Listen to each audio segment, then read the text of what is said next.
Hi, everybody. I'm Nancy Moore with the Sharing Passion and Purpose podcast, and I am wrapping up season 5, which is really hard to believe for me because this time has just flown by.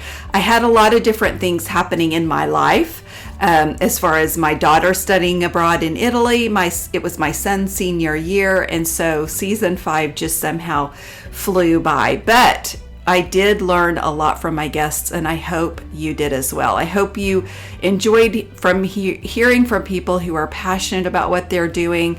And also, this season, I focused more on purpose, and I hope that you were able to learn from how people articulate their purpose, because you might have something kind of formulated in your mind of what you consider your purpose or what you think your purpose is. And so I hope you found that beneficial and interesting to hear how people put it into words for themselves.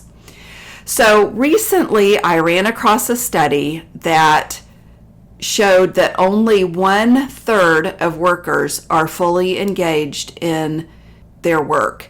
And this was a Gallup poll. And so basically doing the math, that shows that 2/3 of people are not fully engaged in their work. So the majority of people aren't. And there are a number of factors this could be the case.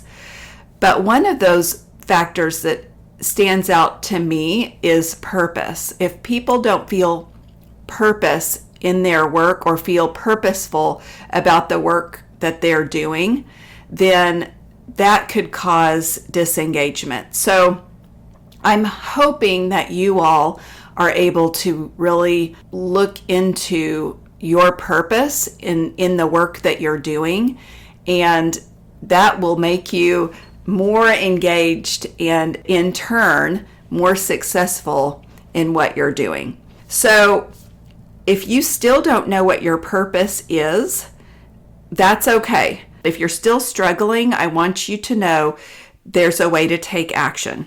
So over the next month, if you think about reflecting on your daily activities and record those activities so you can do it, I always do it in my journal or on paper, but whether you do it on your phone or electronically, however you do that, make notes every evening on how the day went, where you felt great or most alive, and also when you felt most drained.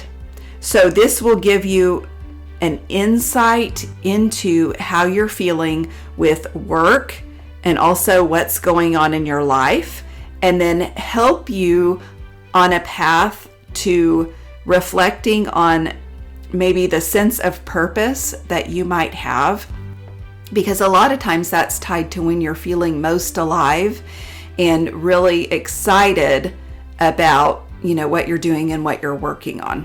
And so again, if you do this for a month, you might be able to see it sooner than a month, but typically a month, that kind of gives you an overall idea of, how things are going after that amount of time. So I hope that you guys have a great summer, and follow me on social media because I will be still engaged in that, even though I won't be putting out a weekly podcast. I will have things going on, and you can kind of keep up with what I'm doing during that time. So on my last thought, I will be setting up my guests for season 6 this summer, and I do a lot of pre-work so then my next season goes smoothly, whether I'm setting up guests, I'm changing out equipment, or doing some different things like that. But the people that I've had on the podcast, there are so many of them that were referred to me by my listeners, and I just appreciate that so much. So if there's somebody that you'd like to hear from, then please reach out to me. You can DM me through social media. You can also send me an email at sharingpassionandpurpose@gmail.com, and I will follow up with those people, and I can schedule them on the podcast for season 6. But thank you so much for being a part of the Sharing Passion and Purpose podcast and for listening to me and supporting me in these efforts. I love what I do, and I love being a part of your community and your life. So enjoy your summer, and I will see you in August for season 6.